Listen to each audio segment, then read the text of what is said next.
नमस्कार, एडियो के समस्त प्रतिभागियों के लिए विशेष सूचना है। आप जैसा कि जानते हैं कि एग्ज़ाम 15 जून को निर्धारित है और उस लिहाज से अगर देखा जाए तो अब मुश्किल से 1 सप्ताह ही बचे हैं और ऐसे में जो है हमें क्या करना चाहिए इसके ऊपर आपको विचार करना चाहिए पुनः क्योंकि 1 हफ्ता बहुत ही निर्णायक समय है और ऐसे समय में अगर आप पूछेंगे कि क्या करना चाहिए सर, तो मैं यही कहना चाहूँ कि आप जो है अंतिम समय में शॉर्ट्स नोट्स अगर यदि बनाए होंगे, तो उसको रिवाइज़ करिए। जो धाराएँ अगर पढ़े हैं, उसको आप हर दिन एक बार देखिए 7 दिन है, 7 दिन आपको देखना पड़ेगा क्योंकि अगर याद नहीं करके जाएँगे धारा, सेक्शन, अध्याय, तो वहाँ पर आपका कन्फ्यूज़न होगा 4 ऑप्शन देख के।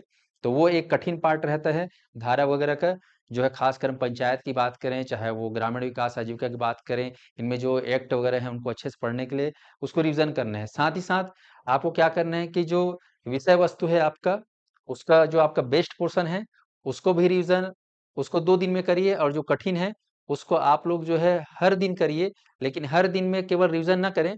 आप जो अगर बचा हुआ समय है, अभी 2-3 दिन और समय ले सकते हैं, लेकिन आखिर के जो 5 दिन है, मैं मान के चलता हूँ कि 10 से जो 15 तारीख के बीच है, वो पूरा रिवीजन में होना चाहिए।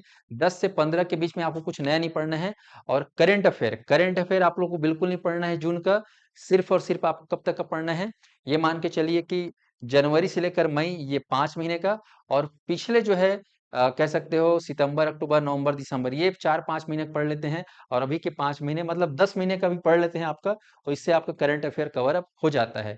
तो अंतिम दिनों में हमको नए-नए और दुनिया भर के पढ़ के झमेला नहीं पालना है, दुनिया भर के लोड नहीं लेना है, अरे ये भी आ रहा है, वो नया दिख रहा है, वो नया जो आप पढ़े हो उसी को ही पढ़ के जाना, बार-बार रिवाइज़ करना क्योंकि आखिरी समय में जो है दोस्तों के बीच में सर्कुलर बहुत होता है, नोट्स वगैरह का आदान-प्रदान। इन सब चीज़ों से आपको बचना है, आपने जो पढ़ा है उस पे विश्वास करिएगा और उसी को जो है रिवाइज़ करके जाना और एग्ज़ाम के दिनों में आपको अपना हेल्थ का भी ध्यान रखना है। कई बार ऐसा होता है हम पढ़ने-पढ़ने के चक्कर में अपना रूटीन को गड़बड़ा देते हैं और उसका फिर असर शरीर पर पड़ता है और शरीर का असर फिर एग्ज़ाम के दिनों में दिमाग और मन सब पे पड़ता है। तो कुल मिला के वो उल्टा हो जाता है। इसलिए अपने को क्या करना है स्वस्थ शरीर में स्वस्थ मन का स्वस्थ दिमाग का वास होता है बोलते हैं, आप सब बचपन से सुने हो, निबंध भी लिखे हो इसके ऊपर। तो आपको जो है मैं याद दिलाने का काम कर रहा हूँ कि आपको स्वास्थ्य के साथ-साथ जो है काम करना है।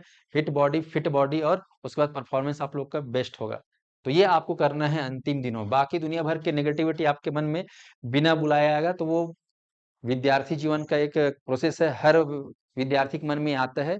उसको संतुलित करना है, बोलना है कि ठीक है, जो आ रहा है कोई बात नहीं, मैंने पढ़ाई किया है, मैंने तैयारी किया है, मैं एग्ज़ाम के दिन अपना बेस्ट दूँगा, बस। और उसके बाद फिर कट ऑफ वाला खेल तो आप लोग खेलोगे ही खेलोगे, बिना बताए। उसके ऊपर जो है चर्चा होती रहेगी, लेकिन अभी फिलहाल है क्या कट ऑफ होगा, कैसा प्रश्न आएगा, कठिन आएगा कि सरल आएगा कि क्या आएगा, वो सब के बारे में नहीं सोचना है। सिर्फ़ और सिर्फ़ सोचना है कि हम जो पढ़े हैं, क्या वो प्रॉपर हम लोग जितना पढ़े उसको रिवाइज़ कर रहे हैं। ज़रूरत से ज़्यादा नहीं पढ़ना है। इन द सेंस सिलेबस के चक्कर में आपको जो है रिवाइज़ करने को भूलना नहीं, जितना पढ़ के जाए उसको 1-2 बार रिवाइज़ करके ही जाना, नहीं तो आप जो है भूल जाएँगे एग्ज़ाम हॉल में क्योंकि ऑप्शन में 4 ऑप्शन दिख के दिमाग कई बार जो है डोलने लगता है। तो ये कुछ छोटी-छोटी सावधानियाँ हैं, जिसको आपको ध्यान रखना है, ज़्यादा वरी नहीं करना है और पढ़ाई का जो समय है, उसको अगर आप पढ़ रहे हो थोड़ा-सा बढ़ाने की कोशिश करिएगा, तो इससे आपको बेनिफिट ज़रूर मिलेगा। तो ये खास जानकारी साथ ही साथ आपको ध्यान रखना है कि संस्थान द्वारा जो बेस्ट टेस्ट सीरीज लॉन्च कर दिया गया है मोबाइल ऐप में, वो आपके लिए ब्रेकिंग न्यूज़ क्या है कि हम जो है इस टेस्ट सीरीज को जो है बिल्कुल शुल्क को कम कर दिए हैं। 30 टेस्ट जिसमें 30,000 बोलता हूँ 3,000 प्रश्न है, वो मात्र 99। ये आने वाले 1 हफ्ते के लिए आप तक के पास रहेगा, यानी कि 14 जून तक को 15 जून को तो आपका एग्ज़ाम ही है। तो wish you all the best, बहुत सारी शुभकामनाएँ आप सभी प्रतिभागियों को। आप स्वस्थ रहिए मन से, अच्छे से दिलाइए। Wish you all the best. धन्यवाद। जोहार छत्तीसगढ़।